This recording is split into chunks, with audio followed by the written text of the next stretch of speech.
P1 P2 P3 up to n, तो इसे हम R इज फॉल्स। अब देखो S1 अगर मैं चेक करूं पे R, तो दोस्तों देखो मैं एकदम बच्चों की तरह बता रहा हूं, ये इतना भी आप लिख के आओगे इसका भी मार्क्स है।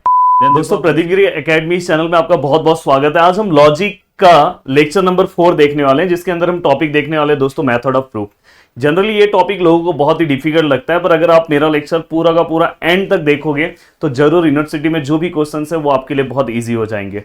तो दोस्तों यहाँ पे चलो वन बाय वन स्टार्ट करते हैं। अगर आप यहाँ पे देखोगे तो सबसे पहला आपको दोस्तों यहाँ पे वैलिड आर्गुमेंट यहाँ पे दिखाई दे रहा है। तो मतलब इस तरह का देखो यहाँ पे आपको स्टेटमेंट दिख रहा है P1 P2 P3 up to n, तो इसे हम क्या बोलेंगे दोस्तों प्रीमाइसेस। इन शॉर्ट आपको ऐसा समझ लेना है, जैसे यहाँ पे देखो मैंने एक स्टेटमेंट यहाँ पे लिया है, दूसरा यहाँ पे लिया है, और फाइनली मैंने दोनों स्टेटमेंट को हमें कौन से सिंबल में लिखना है दोस्तों, ये देखो यहाँ पे दिख रहा है एंड के सिंबल में। तो देखो मैंने यहाँ पे एंड के सिंबल में लिखा है, और फाइनली जब ये पूरा का पूरा हो जाएगा, देखो यहाँ पे दो ही स्टेटमेंट है, फिर इसके बाद मुझे यहाँ पे इफ देन वाला साइन देना है, और उसके बाद मुझे यहाँ पे दोस्तों अपना कंक्लूजन लिखना है, जो भी मेरा कंक्लूजन है। तो यहाँ पे मैंने कंक्लूजन लिखा, और इसके आगे मैं क्या लिखूंगा, इज अ टोटोलॉजी। तो इस तरह से बस इसका ये फॉर्मेट है, बस ये मैं यहाँ पे आपको फॉर्मेट बता रहा हूँ, उससे ज्यादा कुछ नहीं बता रहा हूँ, क्योंकि मैं नहीं चाहता कि आपको ज्यादा मैं कंफ्यूज कर दूं।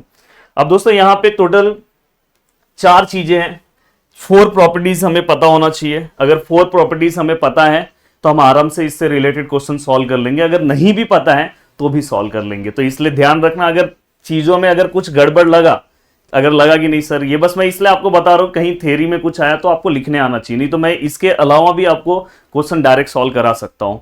तो क्वेश्चन सॉल्व करना बहुत ईजी है, पर प्रॉपर्टी को थोड़ा सा प्रॉपर्टीज को समझ लो। देखो सबसे इजी प्रॉपर्टीज क्या है, देखो यहाँ पे नाम भी बहुत भारी भारी है, देखो मॉडस पोनेंस लिखा है, नाम देखो कितना भारी है, मॉडस पोनेंस। तो यहाँ पे अगर समझो हमें दिया है P इंप्लाइज Q, हमें क्या बोला है, ट्रू है, और हमें दूसरा स्टेटमेंट जो दिया है दोस्तों क्या बोला है, फिर से हमें मतलब दूसरा हमें जो प्रीमाइसेस दिया है क्या बोला है, P क्या है बोला है, ट्रू है। तो हमें पता करना है Q क्या होगा, उससे हमें रिलेट करके हमें पता करना है कि Q हमारा क्या हो सकता है। तो देखो मैंने यहाँ पे लिया S1 लिया है, इसको मैंने S2 कंसिडर किया, ये दोनों प्रीमाइसेस को, और फाइनली हमें क्या निकालना है, S3 का हमें पता करना है।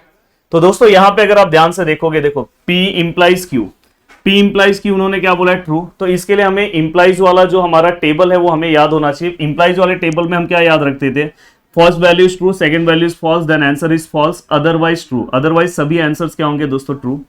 बहुत अच्छे से इस टेबल के हेल्प से ये मैं आपको समझा सकता हूं। देखो यहाँ पे P इंप्लाइज Q हमें क्या बोला है, इन्होंने ट्रू बोला है। तो यहाँ पे ट्रू वाला अपना कौन कौन सा वैल्यू है दोस्तों, देखो एक ये है, दूसरा ये है, तीसरा ये है। मतलब यहाँ 3 जगह पे हमें वैल्यूज क्या मिल रहे हैं दोस्तों, ट्रू मिल रहा है। या तो अपना ये हो सकता है, या तो ये हो सकता है, या पर उन्होंने दूसरे प्रीमाइसेस में हमें क्या बोला है, जो P है दोस्तों, P क्या है हमारा, ट्रू है। तो इसके अंदर से आपको चेक करना है कि ये तीनों में से P किसमें ट्रू है, इसमें है तो ये वाला कैंसिल हो गया, इसमें है ये वाला कैंसिल हो गया, मतलब ये है। अगर हमारा P ट्रू है और हमारा P और Q का आंसर भी क्या आ रहा है दोस्तों, ट्रू आ रहा है, तो हमारा Q क्या होगा, Q भी हमारा क्या होगा दोस्तों, ट्रू। इसलिए यहाँ पे क्या आएगा, यहाँ पे आप डायरेक्ट लिख सकते हो Q is true, then Q is true. तो यहाँ पे आप डायरेक्ट क्या लिख सकते हो, Q जो है हमारा वो भी क्या है दोस्तों, ट्रू है। और फाइनली अगर हम इसे लिखना चाहें, अगर मैं इसे सिंबॉलिक फॉर्म में लिखूं तो हम किस तरह से लिखेंगे, P इंप्लाइज Q, और इसके बाद दोस्तों हम इसके दोनों के बीच में क्या लेंगे, एंड। और आपको पता है कि यहाँ पे ये दोनों के बीच में एंड लेना है, और इफ देन का सिंबल, और यहाँ पे क्या लिखना है, Q, और यहाँ पे आप क्या लिखोगे दोस्तों, इज ए टोटोलॉजी।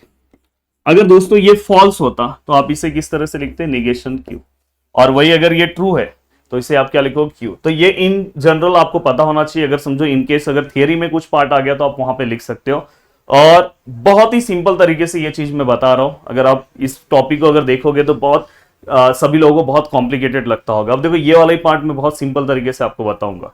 देखो यहाँ पे क्या बोला है, हमें क्या कंसिडर करना है, P इंप्लाइज Q क्या है दोस्तों, ट्रू है, और Q का आंसर क्या है दोस्तों, फॉल्स है। अब देखो P इंप्लाइज Q क्या है, ट्रू है, मतलब ये वाला भी हो सकता है, ये वाला भी हो सकता है, ये वाला भी हो सकता है। बट हमें पता चल गया, हमें एक और प्रीमाइसिस क्या दिया, Q का आंसर हमारा क्या, फॉल्स है। तो Q में मुझे देखना है कि कौन सा वाला फॉल्स है, ये तो ट्रू है, ये भी ट्रू है, फॉल्स है, मतलब अपने को मिल गया अपना ये वाला है। अगर हमारा P इंप्लाइज Q क्या है, ट्रू है, और Q का आंसर फॉल्स है, तो मतलब अपना P का आंसर भी क्या आएगा दोस्तों, फॉल्स। तो मतलब यहाँ पे P भी क्या आएगा दोस्तों, P is false, then P is false. मतलब यहाँ पे देखो P इंप्लाइज Q हमने लिखा, ये क्या हमारा ट्रू है, क्यू का आंसर दोस्तों हमारा क्या है, फॉल्स, इसलिए मैंने यहाँ पे निगेशन क्यू लिखा। तो फाइनली हमें हमारा जो अगर इस तरह से रहा तो हमारा कंक्लूजन में हम लिख सकते हैं कि हमारा पी भी जो है वो क्या होगा, फॉल्स। और इसे आप किस तरह से लिखोगे दोस्तों, पी इंप्लाइज क्यू, यहाँ पे क्या लोगे दोस्तों एंड, और यहाँ पे क्या लिखोगे दोस्तों इस तरह से, और फाइनली यहाँ पे आप क्या लिखोगे, इज ए टोटोलॉजी, आगे आप लिख लेना। ये सब अगर आप बस ये सब चीजों को याद रखो। देखो याद आपको क्या रखना है कि अगर कभी इस तरह से रहा कि P इंप्लाइज Q आपका ट्रू दिया है और P का वैल्यू भी आपका ट्रू दिया है, तो आप डायरेक्ट आंसर में लिख सकते हैं Q का वैल्यू भी क्या होगा, ट्रू। कभी इस तरह से दिया कि P इंप्लाइज Q ट्रू दिया है पर Q का वैल्यू फॉल्स दिया, तो आप डायरेक्ट P का वैल्यू भी क्या लिख सकते हो, फॉल्स लिख सकते हो। तो इस तरह से आपको क्वेश्चंस में इसका यूज होगा। पर अगर आपको नहीं समझ में आ रहा होगा तो बस आप ये टॉपिक वाइज याद रखो, कभी थियरी में आया तो आपको लिखने आना चाहिए। बाकी सम कैसे सॉल्व करना है बहुत इजी तरीके, सबसे इजी है दोस्तों, इसका नाम तो बहुत डिफिकल्ट है, हाइपोथेटिकल है, और उसके आगे जो टर्म है जिसको जैसा प्रोनाउंस करना है वैसा कर सकता है, तो वो आपके ऊपर डिपेंड करता है। तो अब देखो यहाँ पे दोस्तों इसके अंदर ये बहुत ईजी है, P इंप्लाइज Q क्या है, ट्रू है, और Q इंप्लाइज R जो है दोस्तों, टोटल यहाँ पे 3 स्टेटमेंट दिखाई दे रहे हैं। P इंप्लाइज Q ट्रू है और Q इंप्लाइज R भी ट्रू है, तो मैं इनडायरेक्टली ये बोल सकता हूँ अगर P इंप्लाइज Q ट्रू है, Q इंप्लाइज R ट्रू है, तो मैं इनडायरेक्टली बोल सकता हूँ P और R भी क्या है दोस्तों, P और R भी क्या है दोस्तों, ट्रू है। तो ये भी मैं डायरेक्टली बोल सकता हूँ P और R भी क्या है, ट्रू है। और इसे मैं लिखूंगा कैसे, P इंप्लाइज Q, फिर एंड Q इंप्लाइज R, और फाइनली दोस्तों मैं इसे क्या लिख सकता हूँ, P implies R is a tautology. अब दोस्तों यहाँ पे ये देखो लास्ट है, ये भी हम टेबल के हेल्प से बहुत अच्छे समझ सकते हैं। P और Q हमें क्या बोला है, ट्रू, और P बोला है फॉल्स। P और Q ट्रू कहाँ पे है दोस्तों, P और Q ट्रू अगर आप देखोगे तो 3 में है, पर हमें चेक करना है कि इसके अंदर से हमारा कौन सा, तो हमें एक और प्रीमाइसेस दिया है, P हमारा क्या है, फॉल्स है। P हमारा दोस्तों क्या है, फॉल्स है, मतलब ये देखो यहाँ पे हमारा P ट्रू है, ये ट्रू है, मतलब ये वाला हमारा है। अगर P और Q जो है दोस्तों ट्रू है और P जो है हमारा फॉल्स है, तो हमारा Q का वैल्यू क्या आएगा दोस्तों, ट्रू आएगा। तो यहाँ पे Q का वैल्यू क्या आएगा दोस्तों, ट्रू। तो फाइनली मैं इसे लिखते टाइम देखो, ये देखो मैंने ये लिखा P हमारा क्या है, फॉल्स है, तो फाइनली Q हमारा क्या है, ट्रू, क्योंकि निगेशन नहीं आया साथ में, और इसको आपको लिखने भी आएगा P implies Q and negation P, और यहाँ पे क्या आएगा, Q इज अ टोटोलॉजी। इस तरह से ये चारों चीजें मैंने आपको अच्छे से बता दिया, ये आपके दिमाग में बिठा लो अच्छे से।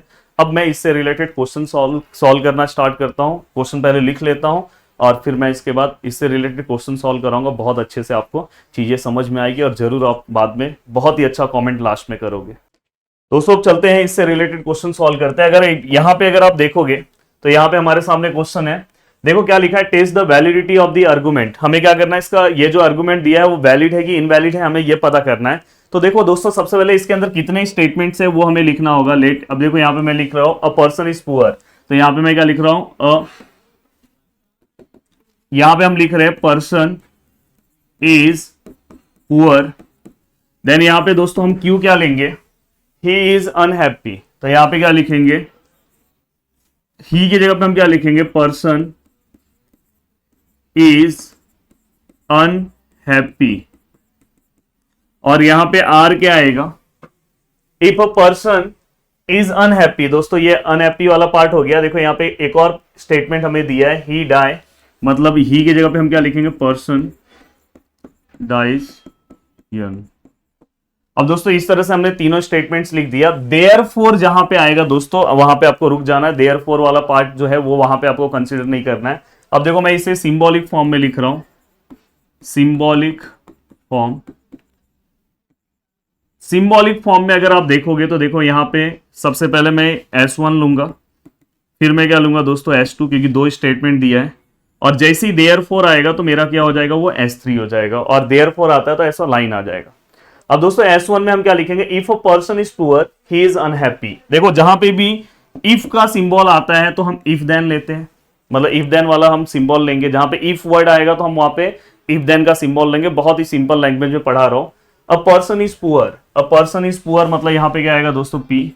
आगे क्या लिखा है, he is unhappy, he is unhappy मतलब दोस्तों अ पर्सन इज अनहैप्पी मतलब यहाँ पे क्या आएगा, Q। दूसरा क्या है, if a person is unhappy, person is unhappy मतलब यहाँ पे क्या हो गया, Q। और आगे क्या लिखा है, ही डाई यंग मतलब यहाँ पे क्या हो गया दोस्तों, R। तो ओवरऑल अगर आप अच्छे से देखोगे, देखो इसके बाद देयरफॉर के बाद क्या लिखा है, पुअर पर्सन, पुअर पर्सन मतलब पर्सन इज पुअर मतलब ये क्या हो गया दोस्तों, P। और यहां पे डाई यंग। अब यहाँ पे डाई यंग वाला पार्ट कौन सा हो गया दोस्तों, स्टेटमेंट का पार्ट कौन सा, आर। अगर आप इसे कंपेयर करोगे जितने भी हमारे रूल्स हैं उसमें से आप अगर अच्छे से देखोगे तो रूल नंबर हमारा हाइपोथेटिकल सिलोनिज्म जो हमारा जो रूल है दोस्तों, उसको ये क्या हो रहा है, कनेक्ट हो रहा है। देखो यहाँ पे दिखाई इधर P implies Q, Q implies R, तो P इंप्लाइज R। अगर इससे कनेक्ट हो रहा है तो मतलब ये हमारा जो जो आर्गुमेंट है दोस्तों वो वैलिड है। तो मैं यहां पे लिखूंगा अबो आर्गुमेंट इज वैलिड। क्यों वैलिड है दोस्तों, यहां पे वो आप उसका रीजन डाल दो। अकॉर्डिंग टू, मैं इतना ही लिख रहा हूं, according to hypothetical, according to hypothetical syllogism. तो यहां पे हमने लिख दिया अकॉर्डिंग टू हाइपोथेटिकल सिलोजिज्म अब वो आर्गुमेंट इज वैलिड। तो इस तरह से आप दोस्तों इस क्वेश्चन को क्या कर सकते हो, सॉल्व कर सकते हो। ये भी 4 मार्क्स के लिए क्वेश्चन पूछा गया था। अब दोस्तों यहाँ पे ये तो हमारा पूरा का पूरा रूल से मैच हो गया। अगर समझो किसी को रूल नहीं आया तो वो कैसे सम सॉल्व करेगा, तो इसके बाद वाला क्वेश्चन सबसे बेस्ट क्वेश्चन है। अगर वो क्वेश्चन अगर आपने सॉल्व कर लिया तो इस तरह के आप सभी क्वेश्चन को सॉल्व कर सकते हो। चलो अभी इसके बाद वाले क्वेश्चन को हम सॉल्व करते हैं। चलते हैं दोस्तों नेक्स्ट क्वेश्चन की ओर। और ये क्वेश्चन बहुत ही जोरदार क्वेश्चन है। अगर इस क्वेश्चन को अगर आपने सॉल्व कर लिया तो इस टॉपिक के आप सभी क्वेश्चन को सॉल्व कर लोगे। तो बहुत अच्छे से आपको ध्यान देना है।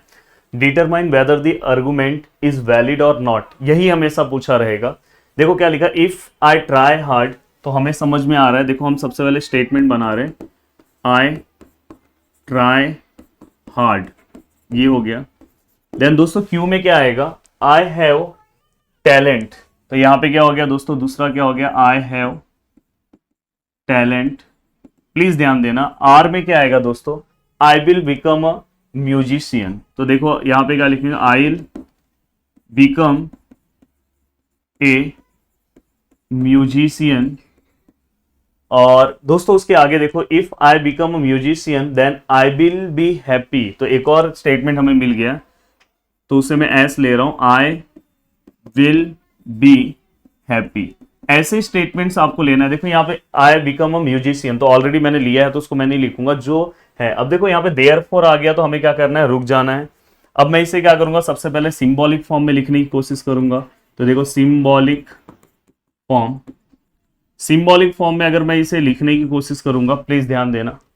सिंबॉलिक फॉर्म में देखो सबसे पहला क्या बोला, इफ, सबसे पहले पहला स्टेटमेंट जो है दोस्तों उसे मैं S1 ले रहा हूं। देखो क्या बोला है, if I try hard. If है मतलब इफ एंड ओनली इफ वाला है। अब यहां पे क्या बोला है, आई ट्राई हार्ड, थोड़ा सा यहां पे ले रहा हूं, यहां पे I try hard. I try hard मतलब दोस्तों कौन सा हो गया, P। एंड वाला symbol, I have talent. I have talent मतलब दोस्तों ये कौन सा हो गया, देखो आई हैव टैलेंट मतलब क्या हो गया, Q। और दोस्तों क्या बोला है, देन आया मतलब यहाँ पे इफ एंड ओनली, यहाँ पे इफ देन का सिंबल आएगा। आई will become a musician, I will become a musician को हम क्या लेते हैं, R। तो दोस्तों देखो मैं एकदम बच्चों की तरह बता रहा हूं, ये इतना भी आप लिख के आओगे इसका भी मार्क्स है। देन देखो अब दूसरा, इफ मतलब फिर से इफ देन वाला ही आया है। आई become a musician, I become a musician मतलब ये R वाला है। आई will be happy, I will be happy मतलब S।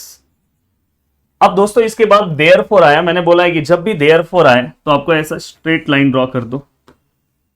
अब यहां पे क्या बोला, if I will not be happy, मतलब I will not be happy मतलब ये कौन सा हो गया दोस्तों, आई विल बी हैप्पी वाले का है, मतलब ये मैं S3 ले रहा हूं। अब दोस्तों यहां पे आपको देखना है, देखो यहां पे ध्यान से S3 का, देयरफॉर इफ मतलब यहां पे इफ एंड ओनली इफ का साइन है। आई will not be happy, I will not be happy, तो यहां पे दोस्तों देखो आई विल बी हैप्पी है, तो मतलब आप जो S है उसका निगेशन लिखोगे। और देन का सिंबल हमने दे दिया, देन का सिंबल आया, I did not try hard, तो यहाँ पे क्या आएगा दोस्तों, निगेशन P। और मतलब यहाँ और का symbol, I do not have talent, तो यहाँ पे दोस्तों आई हैव टैलेंट का उल्टा यहाँ पे क्या आएगा, निगेशन Q। तो इस तरह से आपने सभी चीजों को लिख दिया। अब ये लिखने के बाद आपको क्या करना है दोस्तों, यहाँ पे आप चेक करना है कि जो आपका ये आर्गुमेंट है दोस्तों वो वैलिड है कि इनवैलिड है। अब देखो अगर मैं इसे चेक करूं तो मेरे जितने भी रूल्स हैं, चारों रूल्स से अगर मैं इसको मैच करूं तो ये किसी रूल से मैच नहीं हो रहा है। कोई ये मत बोल देना P इंप्लाइज Q से मैच हो रहा है, Q इंप्लाइज P से मैच हो रहा है। तो वो इससे भी मैच नहीं है। P implies Q, Q implies R, उससे भी मैच नहीं हो रहा है। और बाकी के जो हमारा है कि P इंप्लाइज Q ट्रू है, तो वैसे भाई टाइप का भी नहीं है। तो हम कैसे वैलिड और इनवैलिड हम कैसे समझे? अगर वो चारों रूल में से किसी रूल से मैच होता तो मैं बता सकता था वैलिड है, पर किसी से भी मैच नहीं हो रहा है। तो और इस टाइप के ही क्वेश्चन पूछे जाते हैं। तो बहुत सिंपल तरीका बता रहा हूं। देखो, आपको इफ देन वाला टेबल याद होगा, आपको पता होगा कि ट्रू है, सेकंड वैल्यू फॉल्स है, देन आंसर क्या आता है दोस्तों? फॉल्स। ये देखो, आपको इफ देन का टेबल याद कराया मैंने। देखो यहाँ पे, देखो first value true, second value false, then answer is false. आपको ये पता है, पर मैं क्या करूंगा पता है? इसका उल्टा लूंगा। मैं यहाँ पे क्या करूंगा पता है? उल्टा लूंगा। मैं इसे रॉन्ग तरीके से लूंगा। मैं यहाँ पे क्या लूंगा पता है? First value true, second value is true, then answer is false. Actually ये कभी पॉसिबल ही नहीं हो सकता। First value true, second value true, answer false नहीं आएगा, आंसर ट्रू आएगा। पर मैं इसको ऐसा ले रहा हूं, मतलब मैं यहाँ पे हमेशा जब भी अगर आपका रूल मैच नहीं होगा तो आपको ऐसे कंसीडर करना है। अब देखो, इसको लिखना कैसे है वो सब समझा रहा हूं मैं। देखो यहां पे मैं सबसे पहले यहां पे मैं लिखूंगा दोस्तों, मैं यहां पे लिखूंगा consider suppose the given argument is invalid. मैंने कंसीडर किया, सपोज मैंने बोला कि जो हमें दिया गया आर्गुमेंट है वो इनवैलिड है। मैंने इसलिए इस तरह से लिया ना कि पहला ट्रू, दूसरा ट्रू और आंसर तीसरा क्या आएगा? फॉल्स। तो यहां पे इनवैलिड अगर मैंने कंसीडर किया तो मतलब मेरा जो S1 है दोस्तों वो क्या मैंने कंसीडर किया? S1 एज मैंने क्या ले लिया? ट्रू। S2 को हमने क्या ले लिया? As true. एंड तीसरा हमने S3 को हमने क्या ले लिया दोस्तों? फॉल्स। तो इससे ये पता चला कि हमारा जो आर्गुमेंट है इनवैलिड है। अगर दोस्तों मैं अगर समझो इसे फॉल्स ले रहा हूं और सच में अगर इस सॉल्व करने के बाद इसका आंसर फॉल्स आ जा रहा है, सच में सॉल्व करने के बाद इसका आंसर ट्रू आ जा रहा है, सच में सॉल्व करने के बाद इसका आंसर ट्रू आ जा रहा है, तो मतलब ये जो मेरा जो भी ये आर्गुमेंट दिया है दोस्तों वो इनवैलिड है। अगर ये तीनों को मैच कर दे रहा है जो मैंने लिया है। बट अगर दोस्तों सच में अगर समझो मैं सॉल्व कर रहा हूं, ये फॉल्स आया, ये भी ट्रू आया पर ये नहीं ट्रू आया, ये फॉल्स आ गया, तो मतलब अब इनवैलिड का उल्टा क्या होगा दोस्तों? वैलिड। मतलब मेरा फिर ये क्या हो जाएगा? क्या हो जाएगा दोस्तों? वैलिड हो जाएगा। तो आप ट्राई करो कि ये वाला सेम हो जाए, ये वाला भी सेम हो जाए। ये वाला कैसा? अगर सेम आ गया तो मतलब इनवैलिड ही है, क्योंकि हमने कंसिडर भी किया ना, suppose the given argument is invalid, कि मतलब समझो ये इनवैलिड है। तो अगर सेम, अगर समझो ये सॉल्व करने के बाद भी अगर ये तीनों, मैं क्या बोल रहा हूं ध्यान से समझना, थोड़ा सा डिफिकल्ट है पर अच्छे से समझोगे समझेगा। अगर समझो मैं सॉल्व कर रहा हूं, सॉल्व करने के बाद ये तीनों मेरा मैच हो गया, तो मतलब इनवैलिड, अगर इनवैलिड को ही मैच हो गया तो मेरा आर्गुमेंट इनवैलिड है। बट अगर समझो इनवैलिड मैंने कंसिडर किया तो ये तो मैच हो गया, ये मैच हो गया, पर ये नहीं मैच हुआ, तो समझ जाना कि हमारा जो आर्गुमेंट है दोस्तों वैलिड है। चेक करते हैं, बहुत इजी है। देखो यहाँ पे सबसे पहले हमें पता है कि हमारा जो S3 है वो क्या है? फॉल्स है। अगर S3 हमारा फॉल्स है तो ये फॉल्स कब आ सकता है दोस्तों? ये देखो यहाँ पे S निगेशन, निगेशन P और निगेशन Q, ये इसका आंसर क्या है? हमारा फॉल्स है। ये फॉल्स कब आ सकता है? ये फॉल्स तब आ सकता है जब यहाँ पे ट्रू हो और दोस्तों यहाँ पे क्या हो? फॉल्स हो। तो इसका आंसर क्या आ सकता है? फॉल्स आ सकता है। आप टेबल याद करना, इसका आंसर फॉल्स कब आ सकता है? जब पहला ट्रू हो, दूसरा फॉल्स हो, तो इसका आंसर फॉल्स आएगा। और अगर सपोज ये ट्रू है, देखो टेबल आपको पता होना चाहिए। देखो टेबल में हमने पढ़ा है ना, टेबल में सेकंड वाला पॉइंट था ना, अगर फर्स्ट ट्रू है, सेकंड फॉल्स है, तो आंसर फॉल्स है। तो मैंने देखो इसका आंसर फॉल्स, मैंने इसको कंसिडर किया फॉल्स, तो मतलब फर्स्ट वैल्यू ट्रू होगा, सेकंड वैल्यू फॉल्स होगा, तो ही फॉल्स होगा ना। तो मतलब ये वाला जो वैल्यू है दोस्तों वो ट्रू है। अगर ये वाला यहाँ पे ट्रू आ रहा है तो निगेशन ऑफ ट्रू क्या होगा? समझो ये वाला ट्रू आ रहा है, पूरे का आंसर, ये पूरे का आंसर ट्रू आ रहा है, तो मतलब एस का आंसर क्या होगा? एस का आंसर यहाँ पे क्या होगा दोस्तों? अगर समझो ये वाला यहाँ पे ट्रू आ रहा है तो एस का वैल्यू क्या होगा? देखो यहाँ निगेशन ऑफ एस है, तो जस्ट इसका उल्टा लेना, तो यहाँ पे क्या आ जाएगा दोस्तों? फॉल्स। अगर समझो यहाँ पे एफ लिखा है और यहाँ निगेशन ऑफ एस है, तो एफ का उल्टा क्या होता है दोस्तों? ट्रू। तो समझ जाएगा आपको indirectly P Q R S का वैल्यू निकालना है। तो मुझे यहाँ पे पता चल गया कि एस जो है वो क्या है दोस्तों? एफ है। अब दोस्तों अगर मैं यहां पे ध्यान दूं, यहां पे एफ आंसर कब आ सकता है दोस्तों? ध्यान से अच्छे से देखना है, बहुत अच्छे से देखना है। यहां पे एफ आंसर कब आ सकता है? एफ आंसर और में कब आता है दोस्तों? जब first value second value both the values are false, then answer is false. तो मतलब ये समझ में आ गया कि ये निगेशन पी भी क्या है? फॉल्स है, और निगेशन क्यू भी क्या है? फॉल्स है। तो जाके हमारा आंसर यहां पे क्या होगा दोस्तों? फॉल्स आएगा। तो अब निगेशन पी अगर समझो ये फर्स्ट वैल्यू अगर फॉल्स है, सेकंड वैल्यू भी क्या है? फॉल्स है, तो निगेशन पी यहाँ पे फॉल्स है और यहाँ निगेशन है, तो मतलब पी क्या है हमारा? उसका उल्टा। हमारा P उसका उल्टा है, मतलब यहाँ पे क्या आएगा T, और Q भी हमारा क्या आएगा दोस्तों उसका उल्टा, क्योंकि Q भी फॉल्स होना चाहिए, तो Q भी उसका उल्टा क्या आएगा दोस्तों यहाँ पे T। तो यहाँ पे हमने ये भी लिख दिया, तो हमें यहाँ पे S का वैल्यू मिल गया, P का मिल गया, Q का मिल गया। अब दोस्तों यहाँ पे पहला चीज तो हमने बता दिया। अब देखो यहाँ पे, अब इसके बाद सेकेंड, वीडियो को एक बार फिर से देख लेना अच्छे से। अब देखो मैं H2 को ले रहा हूं, अब मैं H2 को ले रहा हूं दोस्तों। H2 को अगर मैं कंसिडर करूं तो यहां पे क्या दिया है दोस्तों, R इंप्लाइज S, और इसका आंसर क्या है दोस्तों, ट्रू है। इसका आंसर क्या है, ट्रू। अब मुझे बताओ कि कभी भी इसका आंसर ट्रू कब आ सकता है, फर्स्ट वैल्यू क्या होगा और सेकंड वैल्यू क्या होगा, तो ट्रू। हमारे पास S का वैल्यू है दोस्तों, S का वैल्यू क्या है, फॉल्स है। तो मैं बताओ R का क्या वैल्यू लूंगा तो इसका आंसर क्या आएगा दोस्तों, R का मैं ऐसा क्या वैल्यू लूंगा कि इसका आंसर ट्रू आएगा, बताओ मुझे। तो दोस्तों आप हमें टेबल देखना होगा। टेबल ये देखो, यहाँ पे टेबल आपके लिए बना रहा हूं, ये देखो P है, ये Q है, ये P इंप्लाइज Q है। First value true, true, false, false, true, false, true, false. तो यहाँ पे क्या आएगा, ट्रू और फॉल्स है तो आंसर फॉल्स, अदरवाइज सब आंसर्स क्या आएंगे, ट्रू। अब देखो हमारा आंसर क्या है दोस्तों, ट्रू आया है, और हमारा S का जो वैल्यू है दोस्तों फॉल्स है, मतलब इसमें का हमारा वैल्यू ये क्या है, फॉल्स है। इसमें ये भी फॉल्स है, इसमें ये भी फॉल्स है। तो पर आपको चेक करना है कि अगर ये फॉल्स है, ये भी फॉल्स है, दो फॉल्स हमें मिल गए, तो इसका आंसर तो फॉल्स है, पर अपना आंसर क्या है, ट्रू है। तो मतलब ये वाला अपना नहीं है, अपना ये अपना आंसर ट्रू है। तो इससे हमें पता चल जाएगा कि हमारा R क्या है। देखो अगर हमारा आंसर ट्रू है और हमारा ये S फॉल्स है, तो हमें पता चल गया कि हमारा R भी क्या है दोस्तों, फॉल्स है। तो R भी पता चल गया क्या है, फॉल्स है। तो R भी हमें पता चल गया क्या है दोस्तों, फॉल्स। अब हमें R भी पता चल गया फॉल्स है, तो ये हमें R भी पता चल गया, S भी पता चल गया, P भी पता चल गया। तो इससे अब हम क्या करेंगे दोस्तों, पहला वाला भी हम चेक कर लेंगे कि पहला वाला क्या है।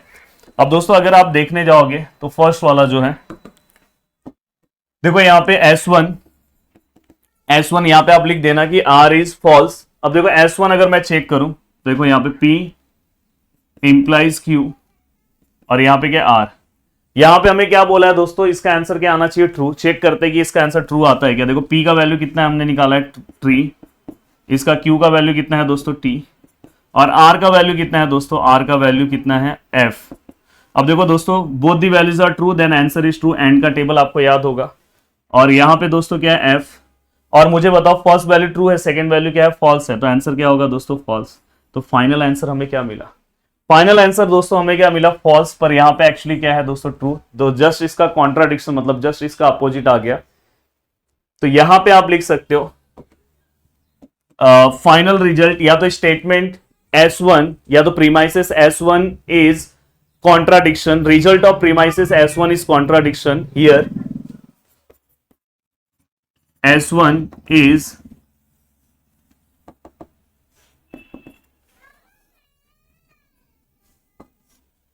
या तो आप डायरेक्ट बोल सकते हो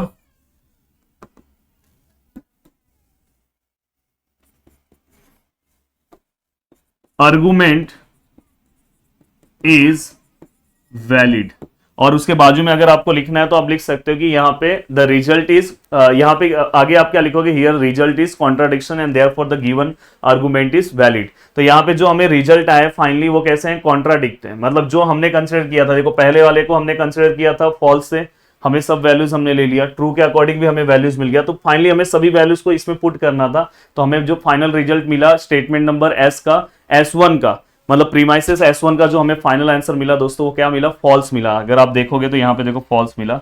तो इसलिए क्या है, ये जो हमें दिया गया जो हमें दिया गया आर्गुमेंट है वो कैसा है दोस्तों, हमने इनवैलिड कंसिडर किया। इनवैलिड कंसिडर करने के बाद हमारा आंसर क्या आया दोस्तों, जस्ट उल्टा आया। तो इसलिए क्या हो गया, वैलिड हो गया। तो थोड़ा सा डिफिकल्ट टॉपिक है, जितना अभी तक मैंने टॉपिक्स पढ़ा है उसमें ये थोड़ा सा डिफिकल्ट है। बट अगर आप एक बार अच्छे से इस सम को देखोगे तो जरूर आप बाद में बहुत अच्छा कॉमेंट करोगे, और दिल से अच्छे से देखना, क्योंकि अगर आप डिस्ट्रैक्ट होकर इधर उधर मोबाइल यूज करके अगर ये टॉपिक देखोगे तो बहुत कंफ्यूजन होगा। अगर आप अच्छे से देखोगे तो आपको बहुत अच्छे से समझ में आएगा। वीडियो को देखने के लिए दिल से थैंक यू सो मच दोस्तों। मिलते हैं नेक्स्ट लेक्चर में। जय हिंद दोस्तों।